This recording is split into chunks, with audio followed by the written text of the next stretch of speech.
నమస్తే, welcome to Magadha news. నేను SS Lakshmi. AP deputy CM Pawan Kalyan గారి సతీమణి వైసీపీ సోషల్ మీడియాకి, అలాగే వైసీపీ మాజీ మంత్రులు ఎవరైతే పవన్ కళ్యాణ్ గారిని టార్గెట్ చేయడానికి మధ్యలో అన్నా లెజనోవా గారి పేరును వాడుతూ ఉన్నారో ఇన్నాళ్ల పాటు, వాళ్ళందరి మాటలకి ఫుల్ స్టాప్ పెడుతూ వాళ్ళ నోర్లకు ప్లాస్టర్లు వేస్తూ ఆవిడ మొన్న ఒక మెసేజ్ చేయడం జరిగింది ఇన్స్టాలో ఆవిడ పెట్టిన మెసేజ్ ఏంటి అంటే, నేను అన్నా లెజనోవా కాదు, అన్నా కొణిదెల అని చెప్పారు. అన్నా లెజనోవాని కాదు, మా పెళ్లి పత్రం వరకు మాత్రమే అన్నా లెజనోవా ఉంది. నేను ఎప్పుడైతే పవన్ కళ్యాణ్ గారిని పెళ్లి చేసుకున్నానో అప్పుడు అన్నా కొణిదెలగా మారాను అని చెప్పారు. అంటే ఏంటి? తన భర్త అడుగుజాడల్లో తన భర్త సాంప్రదాయాన్ని, తన భర్త ఇంటి పేరుని, తన భర్త వారసత్వాన్ని, తన భర్త ధర్మాన్ని, తన భర్త మతాన్ని అన్నింటినీ నమ్ముతూ ఒక భర్తకి భార్య ఎలా ఉండాలో ఆ విధంగా నేను నడుచుకుంటున్నాను అని ఒకే మాటతో చెప్పారు. అలాగే అన్నా కొణిదెల గారి విషయంలో ఎవరైనా అబ్జర్వ్ చేశారో లేదో నేను ఒక విషయం చెబుతా. కొంతమంది చూసుంటారు, కొంతమంది దాన్ని పట్టించుకొని ఉంటారు. కానీ నిజానికి పవన్ కళ్యాణ్ గారు 2024లో గెలిచిన తర్వాత చిరంజీవి గారి ఇంటికి వెళ్ళారు. ఆ సమయంలో తల్లి అంజనాదేవి పాదాల మీద పడి నమస్కారం చేశారు. అన్న చిరంజీవి గారికి కూడా నమస్కారం చేస్తూ ఆయన చాలా భావోద్వేగంగా ఉన్నారు. ఆ సమయంలో వెనుక కెమెరాలన్నీ వస్తున్నాయి. అప్పటికప్పుడే అక్కడికక్కడే అలా చెప్పులు వదిలిపెట్టి వాళ్ళ పాదాల మీద పడి ఆయన నమస్కారం చేస్తూ ఉన్నారు. ఆ సమయంలో ఆయన చెప్పులు అక్కడ అడ్డంగా ఉన్నాయి, అందరికి కనబడుతున్నాయని వెంటనే కుడి చేత్తో అన్నా కొణిదెల గారు తీసుకొని అవి తనకు ఆనించుకొని ఇలా పెట్టుకొని అలా నుంచున్నారు. తన భర్త చెప్పులు, తన భర్త పాదరక్షలు అక్కడ ఉంటే అందరికి కనబడుతున్నాయి కాబట్టి అంత పెద్దింటి నుంచి, ఆ దేశం నుంచి అంత చదువుకున్న వ్యక్తి, ఒక సెలబ్రిటీకి భార్య, అందరూ చూస్తున్నారు. కాలుతో పక్కకు తీయొచ్చు, లేదంటే తీసి కూడా పక్కన ఎక్కడన్నా వేయొచ్చు. కానీ మళ్ళీ తన భర్త వచ్చి ఆ చెప్పులు వేసుకునే వరకు తన చేత్తో ఇలా పట్టుకొని మళ్ళీ తనకి ఆ పాదరక్షలు ఇచ్చారు. నిజంగా ఎవరం అలా ఉన్నాం చెప్పండి? ఒక పాత కాలంలో, ఒక పాత సాంప్రదాయంలో భర్తకు ఆ విలువ ఇచ్చేవాళ్ళు. ఆ విలువని, ఆ సాంప్రదాయాలని, ఆ పద్ధతుల్ని అన్నా కొణిదెల గారు పాటిస్తున్నందుకు మనం గర్వపడాలి. మనం నేర్చుకునే ప్రయత్నం చేయాలి. ఆఖరికి ఆవిడ ఇంటి పేరు కూడా భర్త ఇంటి పేరు మాత్రమే తీసుకున్నారు. ఇది నిజానికి తెలుగు నేల మీద మన సాంప్రదాయం. భర్త ఇంటి పేరు తీసుకోవడం అనేది ప్రతి ఆడపిల్లకి అదొక సగర్వంగా, గర్వంగా ఫీల్ అవుతూ ఉంటారు. అలా ఆ విధంగా ఆవిడ కొణిదెలగా తీసుకున్నారు. ఎంతమంది మన తెలుగింటి పొలిటికల్ లీడర్ల పిల్లలు, సెలబ్రిటీల పిల్లలు వాళ్ళ అత్తగారి ఇంటి పేర్లు తీసుకుంటున్నారు చెప్పండి? ఎంతమంది తీసుకుంటున్నారు? ఇక్కడ కల్వకుంట్ల కవిత, వైఎస్ షర్మిల, ఇదే విధంగా కదా మహిళా నాయకురాళ్ళు, మహిళా సెలబ్రిటీలు మంచు లక్ష్మి, ఈ విధంగా వాళ్ళ తండ్రి వాళ్ళ ఇంటి పేర్లతో పిలువబడుతున్నారు. కానీ వాళ్ళ అత్తగారి ఇంటి పేర్లు ఎందుకు వీళ్ళు మార్చుకోరు? అదేమంటే మన మహిళా హక్కులు, భార్య హక్కులు, రైట్స్, అనేక రకాల అన్ని అస్త్రాలను బయటకు తీసి ఈ భర్త లేదంటే అత్తగారి ఇంటి మీద మనం మాట్లాడుతూ ఉంటారే. అంతేగాని ఎవరు ఫాలో అవుతున్నారు? ఎవరో మధ్యతరగతి వాళ్ళు, ఇంకా బిలో మధ్యతరగతి వాళ్ళు ఫాలో అవుతున్నారేమో. కానీ ఇలాంటి పద్ధతులు, సంప్రదాయాలు నిజానికి కాస్త డబ్బు వచ్చింది, కాస్త స్టేటస్ వచ్చింది అంటే ఇవన్నీ కూడా తుంగలో తొక్కేసి ఒక కల్చర్ని అలవాటు చేసుకుంటూ వెళ్ళిపోతున్నారు. కానీ ఆ కల్చర్ నుంచి, ఒక వెస్ట్రన్ కల్చర్ నుంచి, రష్యా లాంటి దేశాల నుంచి వచ్చిన ఒక మహిళ మన తెలుగు పద్ధతులు, సాంప్రదాయాలని చక్కగా తీసుకున్నారు. అందుకే ఆవిడ ఇంటి పేరుతో సహా మార్చుకొని అన్నా కొణిదెలగానే నేను ఉన్నాను ఇప్పటి వరకు. ఇది చెప్పే సందర్భం రాలేదు, ఇప్పుడు చెబుతున్నాను. కేవలం నా పెళ్లి పత్రికలో మాత్రమే అన్నా లెజనోవా, అది అక్కడికే ఆగిపోయింది. ఇక ఆ తర్వాత ప్రతి సందర్భంలో, ప్రతి చోట కూడా నేను అన్నా కొణిదెలగానే ఉన్నాను. నా పిల్లల పేర్లు కూడా ఆ విధంగానే కొణిదెల అనే ఉన్నాయి అనే విషయాన్ని ఆవిడ చాలా స్పష్టంగా చెప్పారన్నమాట. అంటే వైసీపీ మోడల్స్ ఆపరండి, వైసీపీ రాజకీయం అంతా ఈ విధంగానే ఉంటుంది. పర్సనల్ దాడే టార్గెట్ ఉంటుంది. ఒక్క పవన్ కళ్యాణ్ని కొట్టడం ద్వారా ఏమవుతుందంటే తన వెనుకున్న మెగా ఫ్యామిలీ, తన వెనుకున్న ఇక విశేషమైన అభిమానులు, మహిళా అభిమానులు, మొత్తం తన వెనుకున్న ఒక పవర్ని కొట్టడానికి పవన్ కళ్యాణ్ అనే వ్యక్తిని కొట్టాలన్నమాట. వ్యక్తిని కొట్టాలి అంటే సినీ పరిశ్రమ నుంచి వచ్చిన తనని, తన వ్యక్తిత్వ హననాన్ని తక్కువ చేస్తూ చూపిస్తూ ఉండాలి. తాను పావలా అని, లేదంటే ఎవరి దగ్గర డబ్బులు తీసుకున్నారు అని, అలాగే ఆయన 3 పెళ్లిళ్ళు చేసుకున్నారని, అలాగే ఆయన భార్యకి రాజకీయం కోసమే గుండు కొట్టించారని, ఎంతవరకు ఆయన కుటుంబంతో, ఆయన సినిమాతో, ఆయన వ్యక్తిగత జీవితంతో ముడిపెట్టి చేస్తున్న ఈ దౌర్భాగ్యమైన రాజకీయాన్ని ఆంధ్ర ప్రజలు తిరస్కరించారు. నిజానికి అన్నా లెజనోవా గారు ఈనాటి వరకు సోషల్ మీడియా వేదికగా తన పర్సనల్ విషయాన్నో, లేదంటే బయట రాజకీయంగా జరుగుతున్న ఏ విషయానికి సంబంధించి క్లారిటీ ఇవ్వడానికి ఒక మెసేజ్ని షేర్ చేసుకున్న దాఖలాలు గతంలో ఏదీ లేదు. కానీ ఇప్పుడు కూడా ఇదే వైసీపీ కల్పించిన పరిస్థితి కారణంగా ఆవిడ స్పందించాల్సి వచ్చింది. ఆ స్పందన ఎలా ఉందో చూసాం కదా. ఒకే మాట, ఒకే బాణం, ఒకే దెబ్బ అయిపోయింది. ఆవిడ అన్నా కొణిదెల అని చెప్పారు అంటే ఏంటి? ఆవిడ పవన్ కళ్యాణ్ గారి భార్యని, కొణిదెల కుటుంబానికి వచ్చిన భార్యని అని చెప్పారు. కొణిదెల కుటుంబంలో నేను ఒక భాగస్వామిని, ఇందులోనే నేను ఉన్నాను, నేను నా భర్త అడుగుజాడల్లో నడుస్తాను, తన సనాతని అయితే నేను సనాతనిని, తను గుడికి వెళితే నేను గుడికి వెళతాను, తను గుడికి వెళ్ళమంటే నేను వెళతాను, తాను ఏది చెబితే నేను అది చేస్తాను. ఒక భార్య భర్త చెప్పినట్టు ఏ విధంగా నడుచుకోవాలో, భర్త అడుగుజాడల్లో ఎలా వెళ్ళాలో అది పూర్తిగా అన్నా కొణిదెల గారు చూపిస్తున్నారు ఈరోజు సమాజానికి.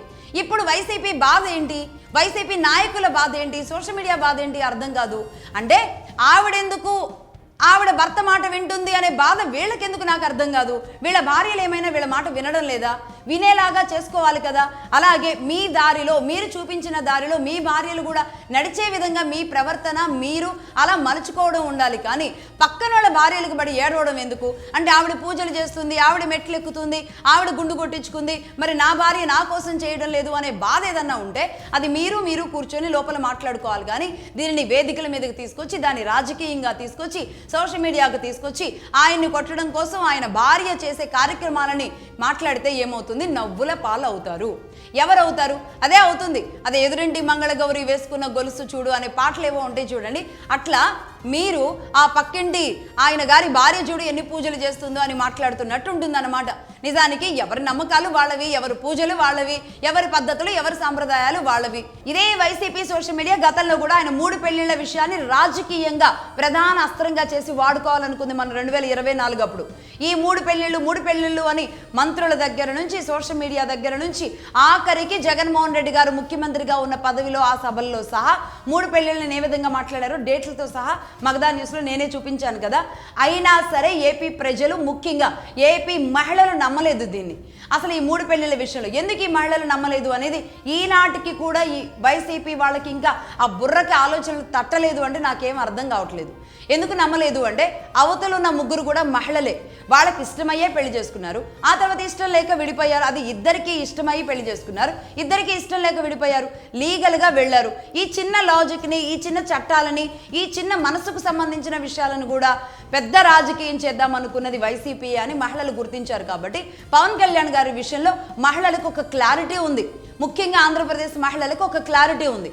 ఇక ఇప్పుడు కూడా అన్నా కొణిదెల గారు, ఇప్పుడు అన్నా కొణిదెల అని మాత్రమే అనాలి, అన్నా లెజినోవా గారు అని మాత్రమే ఇన్నాళ్ళు అందరం కూడా అన్నాం. అన్నా కొణిదెల గారు, ఆవిడే స్పష్టంగా చెబుతున్నారు అన్నా కొణిదెల గారు రీసెంట్గా తిరుమల తిరుపతి దేవస్థానానికి కాలినడకను వెళ్ళిన దానికి ముందు ఆవిడ తలనీలాలు మన దేవదేవుడు వెంకటేశ్వర స్వామికి సమర్పించినా సరే దీనిని ఎంత అపహాస్యం చేస్తూ దీనిని కూడా రాజకీయ ముఖ చిత్రం మీద వాడాలనుకున్నారు. మళ్ళీ ఆ బాణం కూడా వెళ్ళి వైసీపీకే గుచ్చుకుంది.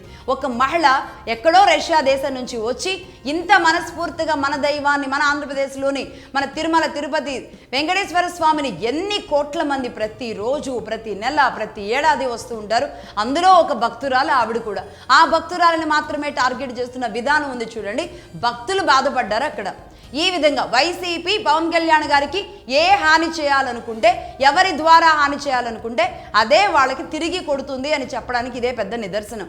అక్కడేమో మహిళలందరినీ తీసుకొచ్చి వాడదాం అనుకుంటే మహిళా ఓట్లు ముబ్బడిగా పవన్ కళ్యాణ్ గారికి పడ్డాయి.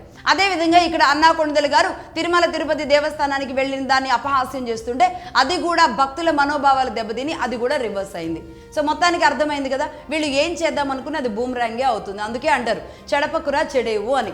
నీ మనస్సు, నీ చిత్తశుద్ధి నిష్కల్మషంగా ఉన్నప్పుడు, చేసే పనిలో నిస్వార్థంగా ఉన్నప్పుడు, చిత్తశుద్ధి ఉన్నప్పుడు అన్ని మంచి కార్యక్రమాలు జరుగుతాయి. ప్రతి దానిని తీసుకొచ్చి రాజకీయంగా వాడాలనుకుంటే ఇలాగే అవుతుంది. ఇక ఆఖరికి అన్నా లెజినోవా గారు నేను అన్నా కొణిదెల అని చెప్పారు. కాబట్టి ఇక పూర్తిగా ఎవ్వరూ కూడా మాట్లాడడానికి వీలు లేదు. పవన్ కళ్యాణ్ గారి సతీమణిగా, ఆయన సహచరునిగా, ధర్మచారిగా పవన్ కళ్యాణ్ గారు ఏంటో అందులో అర్ధ భాగస్వామ్యం అవుతుంది. భార్య అంటేనే పురుషుడిలో అర్ధ భాగం. ఆ అర్ధ భాగంలో పవన్ కళ్యాణ్ గారు ఏది అనుసరిస్తారో అదే అన్నా గారు కూడా అనుసరిస్తారు.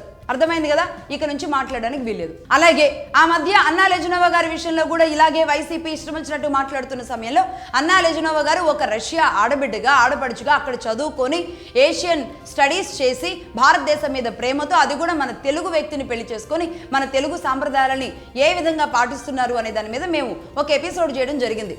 దాని మీద ఇంకొంతమంది ఇక ఈ సోషల్ మీడియా అని ఉంటారు, వీళ్ళంతా ఎవరు అండర్లో పనిచేస్తారు, వాళ్ళ రీజన్స్ ఏంటి అందరికీ ఓపెన్గానే తెలుస్తూ ఉంటాయి. వాళ్ళేంటి, ఒకటి క్రిస్టియన్, వాళ్ళు క్రిస్టియన్ మతం గురించి పనిచేస్తూ ఉంటారు. అలాగే ఒక కార్డు ఉంటుంది వీళ్ళకి, ఆ కార్డులోనే ఉంటారు. దాంతోపాటు ఖచ్చితంగా వైసీపీ అండదండలతో వైసీపీ ఆ సర్కిల్లో ఆ లాబీలో ఉన్న వాళ్ళే ఉంటారు. వీళ్ళంతా ఎవరైతే సనాతన అని మాట్లాడారో, ఎవరైతే ఆంధ్రప్రదేశ్ రక్షణ విషయంలోనో లేదంటే క్రిస్టియానిటీలోనో లేదంటే వైసీపీని మాత్రం ఎవరైనా ఏమైనా అన్నారు అంటే కనుక ఇక వీళ్ళ మీద దాడి చేస్తూ ఉంటారు. అందులో భాగంగా వాళ్ళ ఛానల్ను ప్రదర్శిస్తూ ఉంటారు, వాళ్ళ మాటలను ప్రదర్శిస్తూ ఉంటారు. ఇక వీళ్ళ ఛానల్ నడిపే విధానమే ఏ ఛానల్లో ఏమన్నారు అని చెప్పడమే వీళ్ళ కంటెంట్ అనమాట. అంతకుమించి ఇంకా వీళ్ళకి ఏం కంటెంట్ ఉండదు. ఇంకా ఏమి చరిత్రను తీసుకురావడం, మంచి చెడు ఏదన్నా ఒక విషయాన్ని విశదీకరించడం, ఒక వార్తలాగా మాట్లాడడం, ఒక పద్ధతి పాడు ఏమీ ఉండదు.